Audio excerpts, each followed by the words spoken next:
Attractive ആയിട്ടുള്ളൊരു ഡിസൈനോട് കൂടിയിട്ട് Realme March 2025 20-ാം തീയതി പുറത്തിറക്കിയിട്ടുള്ള മോഡലാണ് റിയൽമി P3 5G. ഇതിൽ ഇവർ ബാക്ക് ക്യാമറ കൊടുത്തിട്ടുള്ളത് 50 MP ആണ്, 16 MP ഫ്രണ്ട് ക്യാമറ.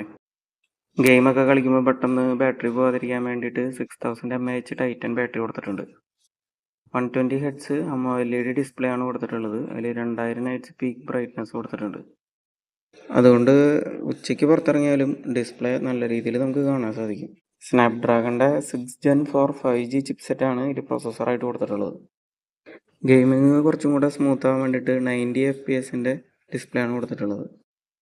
ഗെയിമിങ് കുറച്ചും കൂടെ എഫക്റ്റീവ് ആവാൻ വേണ്ടിയിട്ട് കൊടുത്തിട്ടുള്ള ഫീച്ചറാണ് AI ultra touch control. Touch response പെട്ടെന്നാക്കുക എന്നുള്ളതാണ്. നമ്മൾ തൊടുമ്പോഴേക്കും ടച്ച് റെസ്പോണ്ട് ചെയ്ത് കിട്ടുക എന്നുള്ളതാണ്. അപ്പോൾ പെട്ടെന്ന് ഗെയിമിനെ കൺട്രോൾ ചെയ്യാൻ പറ്റും. 18 GB റാമും 256 GB സ്റ്റോറേജുമാണ് ഇതിൻ്റെ ഹൈ എൻഡ് മോഡലിൽ വരുന്നത്. അപ്പോൾ നല്ല സ്പീഡും അതുപോലെ തന്നെ നല്ല സ്റ്റോറേജും ഇതിനുണ്ട്. ഹെവി ഗെയിമുകളോ ആപ്സോ യൂസ് ചെയ്യുമ്പോൾ ഫോൺ ഓവർ ഹീറ്റ് ആവാതിരിക്കാൻ വേണ്ടിയിട്ട് എയ്റോസ്പേസ് കൂളിംഗ് സിസ്റ്റം എന്ന് പറയുന്ന ഒരു സെറ്റപ്പ് തന്നെ ഇതിൽ ക്രിയേറ്റ് ചെയ്തിട്ടുണ്ട്. IP69 വാട്ടർ പ്രൂഫ് ടെക്നോളജിയാണ് ഇതിൽ യൂസ് ചെയ്തിട്ടുള്ളത്. 3 കളർ വേരിയൻസ് ആണ് ഇതിൽ വരുന്നത്. Nebula pink, comet grey and space silver. അത് സ്പേസ് എക്യുപ്മെൻറ്റ്സിൽ നിന്ന് പ്രചോദനം ഉൾക്കൊണ്ടിട്ടുള്ള ഒരു ഡിസൈനാണ്.